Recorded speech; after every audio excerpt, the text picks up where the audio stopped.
Hola amigos, les doy la bienvenida a mi Story Channel. Se darán cuenta que tengo una voz terrible y es que realmente he estado muy enferma. No será el primer video que haré en un estado regular de salud, pero lo hago para las personas realmente interesadas en los temas, para quienes vienen constantemente al canal, que ya me conocen y me han visto en mi mejor y peor forma. Así que bienvenidos a todos quienes se queden, porque hoy voy a hablar de uno de esos personajes que son parte esencial de lo que llamamos la ufología, de esa historia y de ese tejido de vidas que se han ido uniendo a ese estudio llamado ufología, estudio, investigación, en el cual han participado periodistas, personas muy aficionadas al tema y deseosas de poder confirmar la vida inteligente extraterrestre. Pero hay personas que se han unido a ese tejido de vidas que les decía por circunstancias, como por ejemplo personas que han trabajado directamente para los servicios secretos o para los servicios militares estadounidenses sobre todo. Y en el video anterior les hablé de Benevitz, una historia bastante fuerte respecto a lo que es la desinformación y la manipulación de información y cómo trabajan los agentes en doble sentido para engañarnos. Hoy vamos a hablar de Phil Schneider. Phil Schneider es una persona bastante polémica, fue una persona bastante polémica, para algunos considerado un héroe que nunca se cansó de denunciar los engaños, que además sufrió, y ya les diré en qué circunstancias, un incidente bastante impactante y directo respecto a lo que él denunciaba.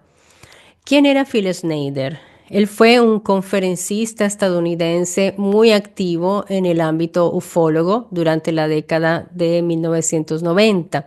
Fue conocido por afirmar que trabajó como ingeniero en proyectos secretos del gobierno de Estados Unidos, especialmente relacionados con bases subterráneas profundas, las llamadas DUMBs o Deep Underground Military Bases. Respecto a su perfil profesional, yo debo ser clara con ustedes porque hay que diferenciar la información entre lo que él afirmaba y lo que se puede verificar. En eso tengo que ser clara. Sabemos que Schneider sostenía que era ingeniero estructural y geológico con aplicaciones tanto militares como aeroespaciales. Él aseguraba haber trabajado para la Marina, la US Navy, la Fuerza Aérea, la USAF y empresas contratistas del gobierno. Afirmó que había estado involucrado en la construcción de túneles subterráneos e instalaciones militares profundas, especialmente en proyectos secretos en el oeste de Estados Unidos. Entonces vemos que él decía haber trabajado en perforaciones profundas geológicas porque su especialización era la ingeniería de explosivos y por eso lo llamaban a él para que fuera a realizar este tipo de trabajos para abrir túneles muy profundos en estas bases subterráneas. Pero en cuanto a lo que está verificado, porque lo que les dije es lo que él decía, pero no hay registros públicos que confirmen su pertenencia formal como ingeniero a proyectos militares clasificados y tampoco existen contratos oficiales desclasificados que lo vinculen directamente con los DAMPs. Es decir, su identidad como ingeniero en proyectos secretos proviene casi exclusivamente de su propio testimonio. Ahora, esto no invalida su relato, pero sí, pues obliga a tratarlo como testimonio personal. En eso yo quiero ser clara con ustedes, no como una prueba institucional. Pero ojo, porque no hay que descartar que no haya documentos disponibles precisamente porque su trabajo tenía que ver con misiones clasificadas. Entonces no podemos esperar encontrarlo por todas partes publicado. Y esto sucede que muchos contratos, por ejemplo, no aparecen en registros públicos normal y algunos nombres también se ocultan, por ejemplo, bajo empresas pantalla, subcontratistas, programas Black, que ya veremos qué es esto. O sea, son programas tenidos bajo secreto, por eso les llaman programas negros o Black, y parte de la documentación puede ser destruida, puede reclasificarse o quedar inaccesible durante décadas. Y esto ya es una realidad y lo hemos visto. Por ejemplo, Luis Elizondo es una persona que lucha muchísimo para la desclasificación de documentos que él sabe que existen y de casos que existen y gracias a él se ha podido realizar una desclasificación de la cual les hablaré.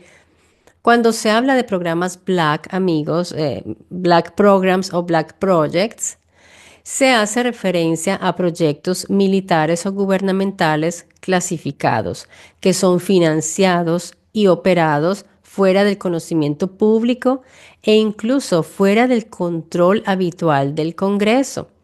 Por eso es que hemos visto esos movimientos en el Congreso en estos últimos años, donde los mismos congresistas están pidiendo, como en el caso de David Grush, están pidiendo la desclasificación.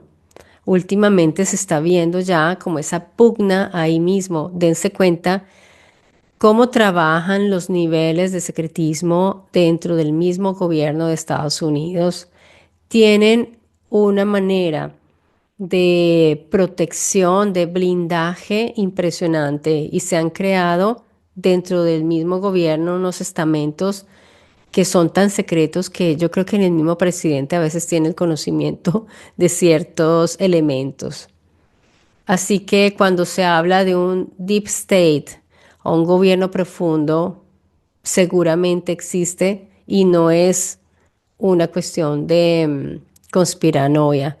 Realmente Estados Unidos es una potencia que tiene todos estos niveles de secretismo muy importantes y muy estructurados desde hace mucho tiempo. Y generalmente estos temas envuelven tecnología avanzada, espionaje o defensa estratégica. Tenemos ejemplos de programas Black reales, desclasificados como el proyecto Manhattan, en el cual se desarrolló la bomba atómica y que se mantuvo ultra secreto durante años y cientos de miles de personas trabajaron en ese proyecto sin saber que estaban trabajando para ese objetivo final. Así que podemos notar, como les decía, el nivel de secretismo que se puede manejar allí. Está debidamente documentado esto es real. Fue desclasificado y es la prueba, amigos, de que un proyecto gigantesco sí se puede mantener oculto, efectivamente. Así como un gran engaño también. Pues entonces movámonos dentro de esos ámbitos. Obviamente, cuando se nos hable de proyectos secretos, hay que mirar también qué tan viables son, porque como ya sabemos esto, ya hemos visto que se han desclasificado proyectos enormes y que pueden producir engaños enormes y mantenerlos ocultos bajo los ojos de todos, pues la gente puede también usar su imaginación de igual manera, usar su imaginación para crear supuestos proyectos secretos y en fin. Pero hay que mirar si son coherentes, si son posibles, si son viables. Tenemos programas, por ejemplo, Black aún activos hoy o parcialmente clasificados como el caso del AATIP o Advanced Aerospace Threat Identification Program, que es un programa oficial del Pentágono, el cual investigó los UAP u OVNIs Este fue denunciado por Luis Elizondo, como les comentaba, quien es un exfuncionario del Departamento de Defensa de Estados Unidos, especializado en inteligencia militar, contrainteligencia y seguridad nacional. Elizondo sostiene que hay objetos voladores que no pertenecen a ningún país conocido, que no corresponden a tecnología humana pública y respetan un potencial riesgo para la seguridad nacional. Yo estoy muy de acuerdo con esta línea de Elizondo. Él dice hay objetos voladores que no pertenecen a ningún país conocido.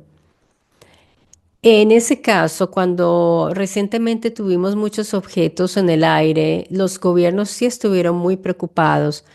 Hubo una cantidad de drones y de globos aerostáticos, se empiezan a lanzar cantidad de objetos y dicen que esto era de China, que esto era, pero sí había objetos que no pudieron capturar, que realizaban vuelos imposibles y ellos saben muy bien cuál es su tecnología y cuáles son los alcances tecnológicos. Y lógico que se preocupan, porque dicen, si China está haciendo algo así, ¿cómo es posible que no lo sepamos y no lo tengamos nosotros? O si Rusia lo está haciendo.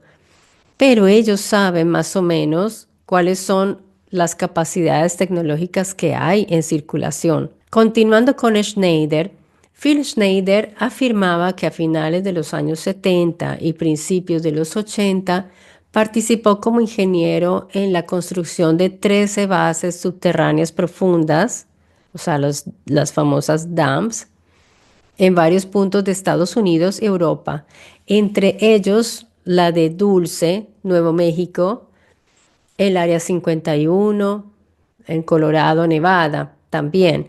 Según él, estas instalaciones no eran simples búnkers militares, sino complejos multinivel, interconectados por trenes subterráneos de alta velocidad. Schneider relataba que fue enviado a Dulce para... Aquí quiero hacer un paréntesis porque me acordé que en estos días ha habido gente que ha denunciado que han sentido ruidos como si hubieran trenes subterráneos moviéndose. Curioso, ¿verdad? Em, lo vi recientemente en un video de personas que denunciaban, no recuerdo cuál era el territorio, si alguno de ustedes vio la noticia y lo quiere compartir en comentarios, pero me quedó sonando cuando vi esto, pensé inmediatamente en esa noticia. Y a él lo envían a Dulce, a Schneider, para evaluar la estabilidad geológica del subsuelo porque querían perforar y hacer niveles más profundos. Schneider afirmó que la base Dulce tenía 3,22 kilómetros de profundidad. Eso es bárbaro. Ahora tengamos en cuenta datos porque es importante. No es que cualquiera pueda hacer 3 kilómetros de profundidad y poner gente a trabajar ahí, porque a esa profundidad habría una temperatura que puede superar los 50 y 60 grados centígrados. ¿Qué humanos pueden trabajar en esas condiciones? A menos que no sean humanos, pero eso requeriría costos muy altos para mantener una presión y unas temperaturas estables, soportables para los seres humanos. Que sea imposible, no, pero los costos son altísimos y siempre nosotros, yo les he dicho, el problema energético es el más importante para superar para nosotros, todavía, a menos que tengan una tecnología que permita lograr mantener niveles soportables de temperaturas con un tipo de energía distinto, no lo sé. Habría que pensar en eso también. Pero también podríamos pensar que en esos niveles más bajos no trabajaban los operadores humanos. El objetivo oficial, ¿cuál era? Ampliar una instalación subterránea que ya existía. Entonces miren lo que pasó. Durante una perforación profunda, el equipo de Schneider había alcanzado una cavidad natural que no esperaban encontrar. Ellos van cavando y él dice que tienen una tecnología muy alta prácticamente disuelve la roca, que es una tecnología altísima con la cual excavan en un día cantidades de kilómetros. Y él dice que se encuentran con una especie de cueva. Ellos no esperaban encontrarse con eso. En ese punto, Schneider afirma que descubren que esta cavidad estaba ocupada, pero no por humanos. Allí habían encontrado a unos seres grises altos, así los describe él, los grises altos, y según su relato, él dice que pues se quedó petrificado de miedo, como cualquiera de nosotros se hubiera quedado, pero que luego reaccionó.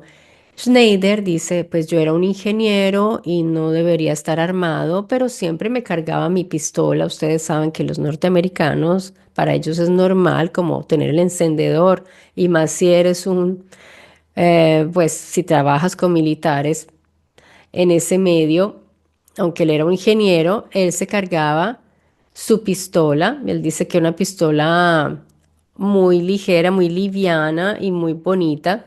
Schneider dice que con él había 40 personas, 30 personas o 40, y que luego cuando empiezan a disparar llegan otras 30, o sea, en total eran 70 personas. Schneider explica que él alcanza a dispararle a dos de esos grises altos y los logra matar, pero uno de estos, él describe como una especie de caja que tenían, alguna especie de arma que ellos manipulaban, que salía desde el pecho de ellos. Bueno, era un dispositivo que llevaban los extraterrestres en su cuerpo que disparaba un rayo láser o algo que lo quemó en el pecho y le abrió el pecho, lo cortó y le quemó las costillas. Schneider en sus conferencias mostraba esa cicatriz con frecuencia. También él explica que cuando le disparan el rayo, a él le cortan unos dedos y efectivamente a él le faltaban unos dedos de su mano. Él dice que todo esto había sido en ese incidente con los extraterrestres. Él cuenta también que al final todos los militares boinas negras que estaban con él lograron eliminar a los demás extraterrestres, acabaron con todos, pero también hubo hombres que cayeron muertos y heridos. De hecho, él cuando hablaba en su conferencia decía, yo a raíz de ese rayo que me dispararon, adquirí un cáncer. Y eso es verdad, él tenía cáncer porque él dice que en ese rayo había una alta proporción de cobalto que le produjo el cáncer. Y él contaba, yo soy el único vivo de que salió con vida de esa situación que está contando esto porque mis otros dos compañeros, uno está bajo vigilancia constante y el otro no está muy bien físicamente. Entonces él decía, yo no me cansaré, él decía, no me cansaré de disparar por mi boca hasta recibir la primera bala. Snyder constantemente decía que estaba en peligro de vida. Él lo decía en sus conferencias y más de una vez advirtió, no me quiero suicidar. Él decía, si algo me sucede, ya saben que no me quiero suicidar. Quédense con esto porque al final del video vamos a ver esto y por qué es tan importante. Entonces, ese rayo le quemó la piel, lo abrió en dos como mantequilla y le quemó algunas costillas. Todo esto él lo mostraba en sus conferencias. Él dice que estuvo en recuperación durante 2 años y medio y luego se fue a trabajar en el Área 51, donde declara que allí se experimentaba con todo tipo de tecnología alienígena, o sea, tecnología recuperada por nosotros de esos accidentes que han tenido los objetos de los extraterrestres. Él en esa base conoce a Bob Lazar, que era un físico que trabajaba en esas instalaciones en el Laboratorio Internacional de los Álamos y que trataba de descifrar precisamente cómo se movían estas naves, cuál era su sistema de propulsión, aunque yo pienso que eso de sistema de propulsión, quizás un tiempo lo usaron, pero ya con lo que hemos ido descubriendo respecto al espacio-tiempo, respecto a lo que hay allá afuera, en realidad los sistemas de propulsiones quizás no sean tan necesarios. Por ejemplo, si observamos el 3i Atlas, que es un objeto que yo pienso que es artificial, absolutamente, y es probable que esté explorando en este momento, todavía está por aquí, por nuestro barrio, aquí todavía está en el sistema solar, explorando, mirando, tomando seguramente muestras, enviando mensajes y recibiendo. Y este objeto sí está usando unos propulsores, pero ¿por qué? Porque está aquí, en esta zona, porque está pasando cerca de una estrella que es nuestro Sol, así que necesita equilibrar su posición y necesita moverse en este espacio, pero no se quiere ir todavía. Si quisiera irse a otra galaxia o a otro lugar, usaría otro método, seguramente no el de los propulsores. Para mí, la propulsión es para distancias cortas. Es lo que yo pienso. No soy una experta ingeniera, pero pienso que podría ser así. Y esta persona, Bob Lazar, era quien estaba estudiando la tecnología extraterrestre para poder aplicar a la tecnología, obviamente, militar de los Estados Unidos. Phil Schneider declaró que 60 agentes boinas negras habían perdido la vida en ese tiroteo que tuvieron en esa cavidad con el encuentro de los grises. Y él se dedicó desde entonces a denunciar los movimientos secretos del gobierno. Phil Schneider siempre dijo amar mucho su país. Él se proclamaba un patriota. Él decía que amaba a su patria más que a su propia vida y que por eso se arriesgaba su vida, porque no soportaba ver cómo estaban haciendo daño algunas personas de su gobierno, cómo estaban engañando a los ciudadanos. Y Schneider siempre declaró como esa desilusión de haber trabajado para en un alto rango en el gobierno federal, dentro de la estructura del gobierno federal, y sin embargo haber descubierto tantos engaños y tantas cosas negativas. Schneider comentó que un amigo suyo que conocía hacía 30 años logró trabajar como soldador. Él dice, era una especie de ingeniero soldador en ese proyecto de los trenes subterráneos y que lo llevó a la fábrica y logró ver físicamente este tren. Se dio cuenta que era algo real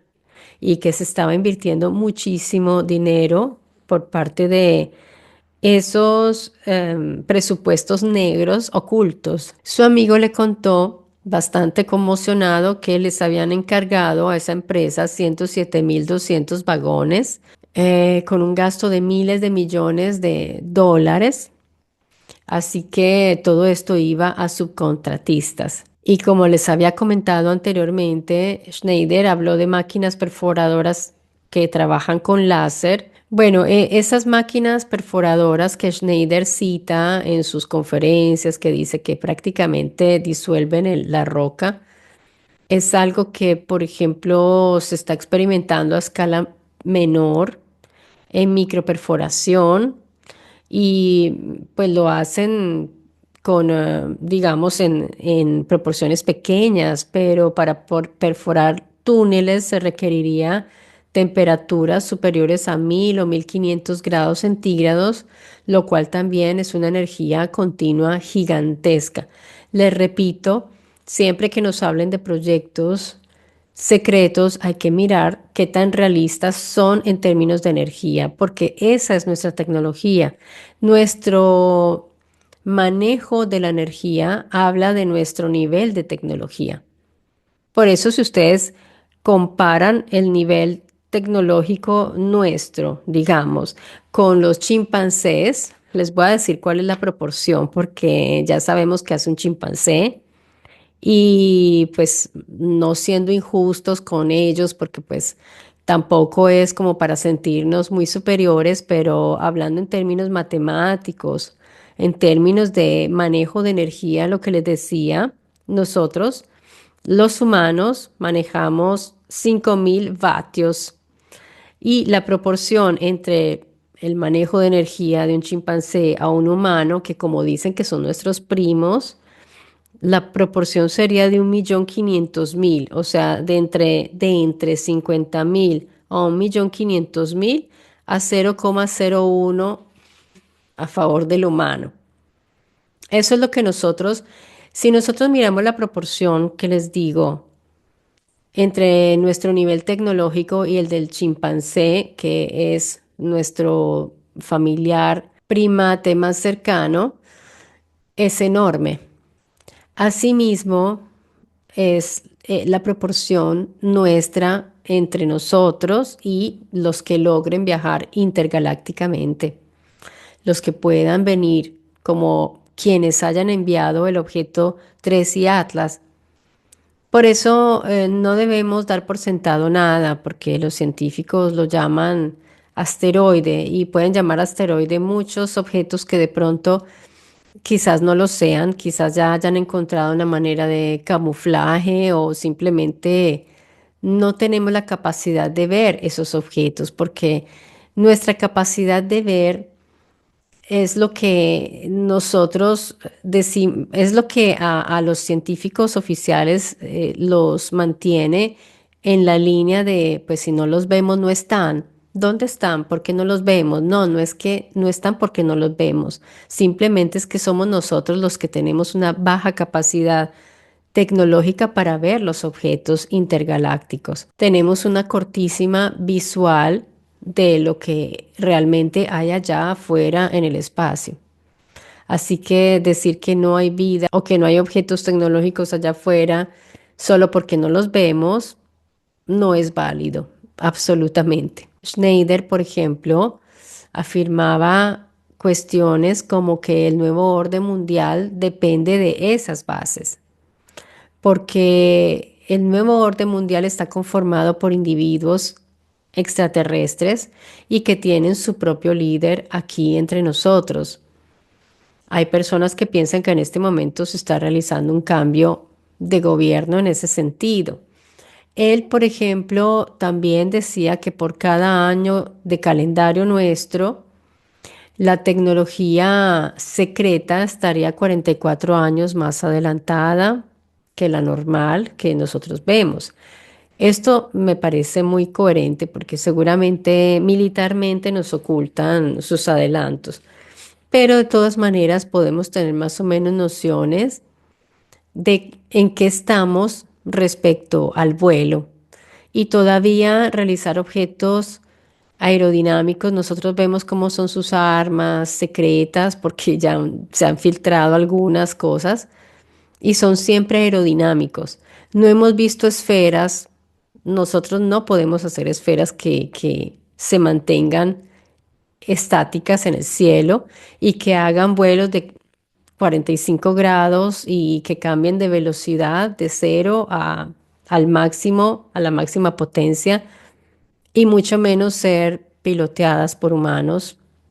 Eso es imposible. Schneider no estaba de acuerdo con lo que él llamaba la tecnocracia, con la tecnocracia, y hablaba del feudalismo en su país y del blindaje que se había construido por las castas políticas para permanecer en sus puestos. Esto es algo que sucede también aquí en Europa, por ejemplo, y él señalaba el deterioro de los valores familiares y religiosos y de la intrusión de ideas que van en contra de la familia.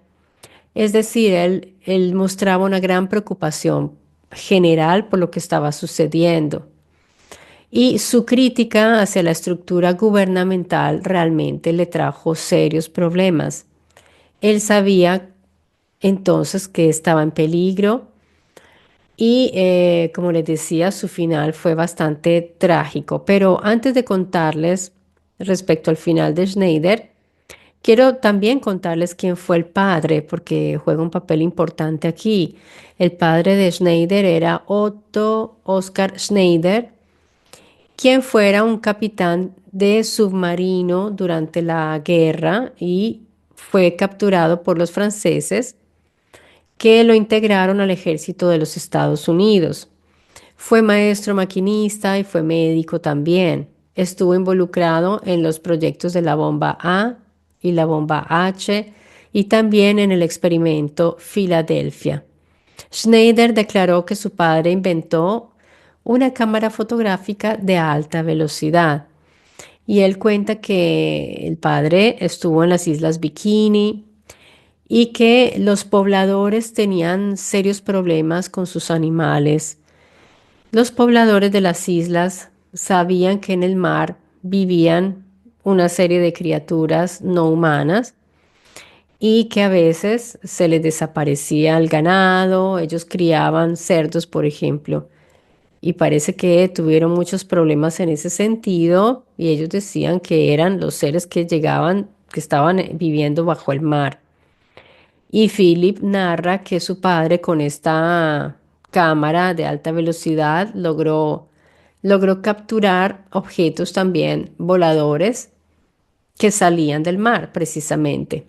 Philip también narra que su padre fue odiado tanto en su tierra, o sea, en Alemania, por colaborar con los Estados Unidos, como en los Estados Unidos por ser alemán, y bueno, tenía una recompensa por su cabeza. Daban una recompensa por asesinar al padre de Schneider, de Phil. Schneider también alcanzó a comentar que todas las pruebas que estaban en la base Dulce y pruebas comprometentes la pasaron a la Kirkland, a la base Kirtland, donde estaba Paul Benevit, ¿se acuerdan? Esto lo declara en 1995. Igualmente habló de un tratado llamado el Tratado de Greada, que se realizó en 1954 durante la presidencia de Dwight Eisenhower, en el cual, y esto no tenemos prueba de esto, se supone que el gobierno de Estados Unidos habría firmado un tratado secreto con entidades no humanas en un lugar llamado Greada, a veces asociado a la base Edwards o a Muroc, California. Según su versión, el tratado estipulaba que los extraterrestres proporcionarían su tecnología, conocimiento científico, ¿a cambio de qué? A cambio de que el gobierno estadounidense les permitiera hacer experimentos biológicos, abducciones humanas controladas, presencia alienígena en bases subterráneas, como en el caso de Dulce. Y Schneider afirmaba además que ese tratado se violó posteriormente y que por eso se produjeron enfrentamientos entre humanos y extraterrestres. Repito, sobre esto no existe ningún documento histórico conocido, ni militar, ni diplomático que pruebe la existencia del Tratado Greada. Pero es lógico, creo que un tratado de este tipo, no sé cómo lo podrían poner por escrito. Yo me imagino que recordemos también como el tratado que se firmó de la solución final, no es que vamos a encontrar todas esas cosas ahí escritas. Muchas cosas no se escriben, pero se saben. Por ejemplo, me viene en mente el caso del cartel de los soles, que querían procesarlos, pero les tocó sacarlo porque no hay ningún documento que diga, nosotros somos el cartel de los soles y firmamos aquí, obvio. Pero ya la gente, todo el mundo sabía que existía y lo llamaban por ese nombre. Hay muchas cosas que no se ponen por escrito precisamente para que no sean encontradas o se destruyen. Así que esto no significa el hecho de que no haya certificados del Tratado de Greada, que no exista, pero tampoco significa que sea real. Greada es una narrativa que circula en el mundo ufológico desde los años 70 y 80. Pero me trae en mente también esos tratados que hacía Yahvé con su pueblo. Y siempre Yahvé, si era un extraterrestre, él hizo tratos con su pueblo, con el pueblo que tutelaba y que, con el cual hacía intercambios. Si tú haces lo que yo quiero, te bendigo. Es decir, te doy protección militar, te doy ganado, te doy tierras. Esas son mis bendiciones. Y si tú me obedeces, te va mejor, pero si no, pues te maldigo, es decir, te quito tu familia, te quemo tus tierras, te quito todo y te mando a apedrear. Son tratados. No sé si lo escribían, pero estaba muy claro en ellos. Y pues el testamento es eso, ¿no? Es un tratado. El Antiguo Testamento es un antiguo tratado. Así que los tratados con entidades extraterrestres han existido desde hace mucho tiempo si damos por sentado que eso fuera verdad. Bueno, ahora sí les voy a hablar de qué fue lo que les sucedió a Snyder. A Phil Snyder lo encontraron muerto el 17 de enero de 1996 en su apartamento en Wilsonville, Oregon, Estados Unidos. Él estaba solo en su casa. ¿Y cuál fue la causa?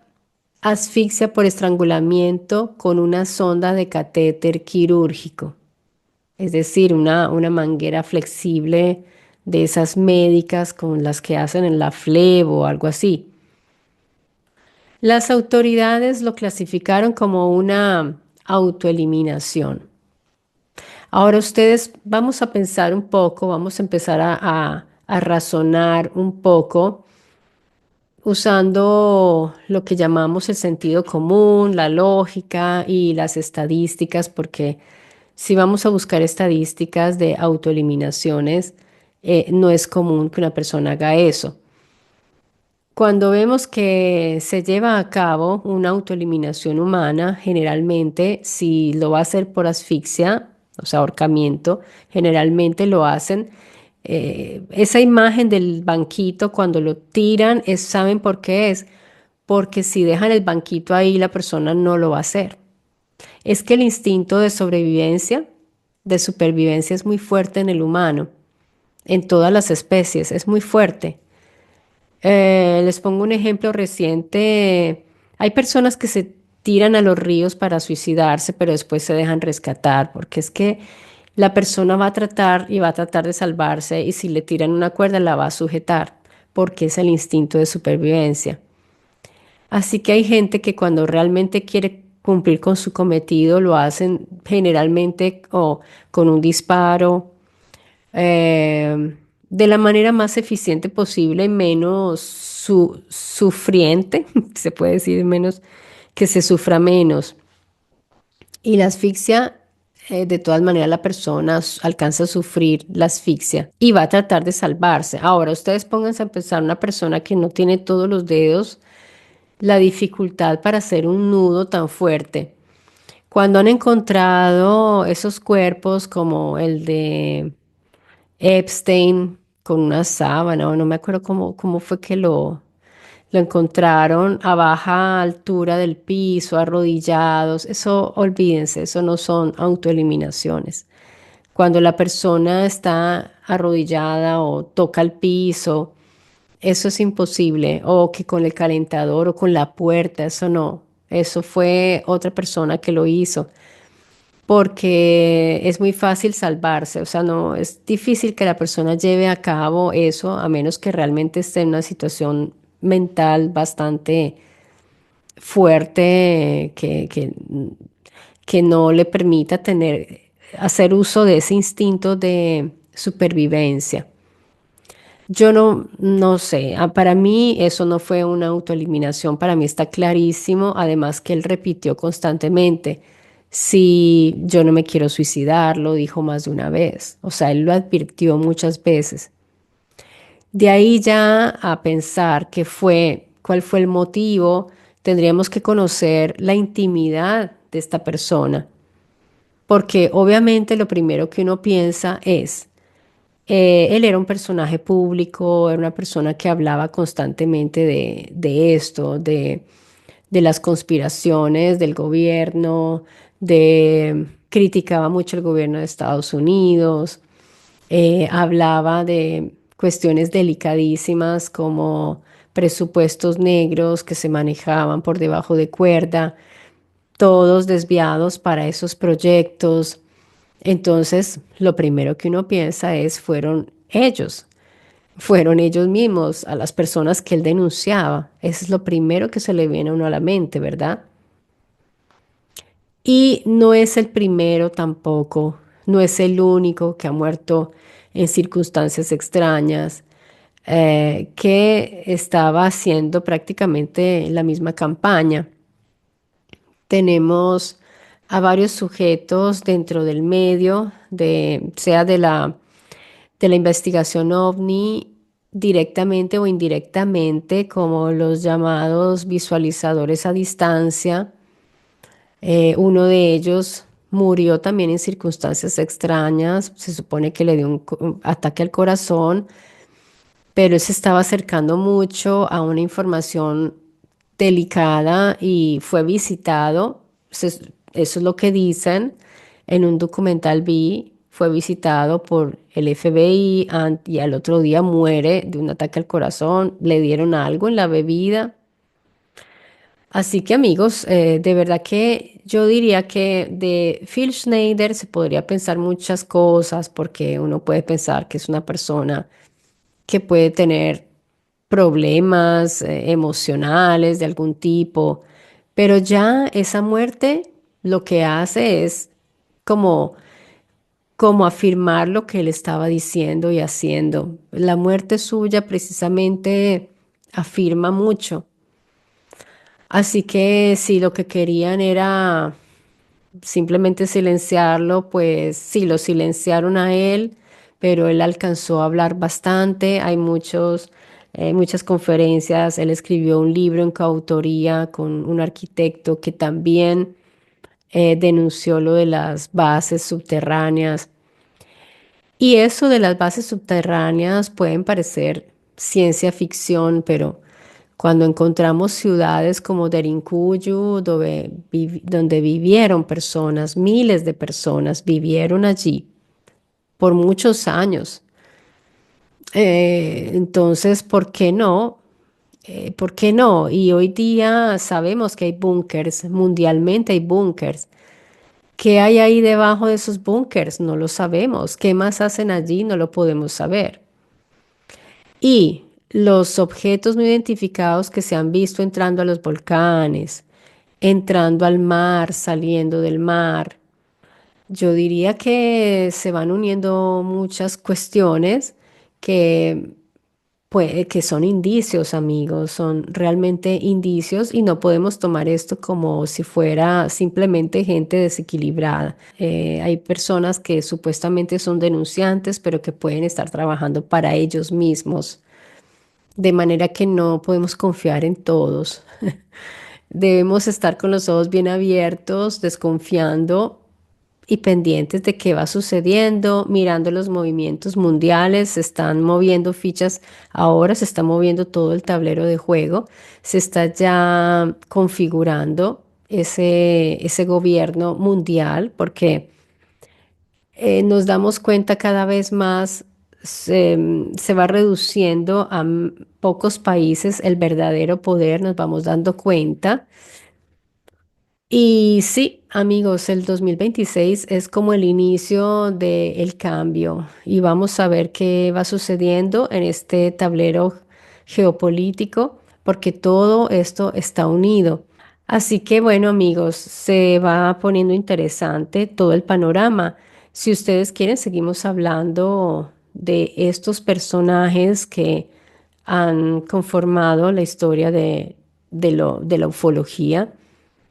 Y seguiremos de todas maneras viendo hacia lo antiguo, que es lo más, de donde yo tomo mis argumentos, de donde puedo yo documentar mis argumentos. Bueno, amigos, espero que les haya resultado interesante y sí, nos deja pensando mucho la historia de Phil Schneider. Con esto me despido de ustedes mandándoles un gran abrazo. Espero estar mejor la próxima vez.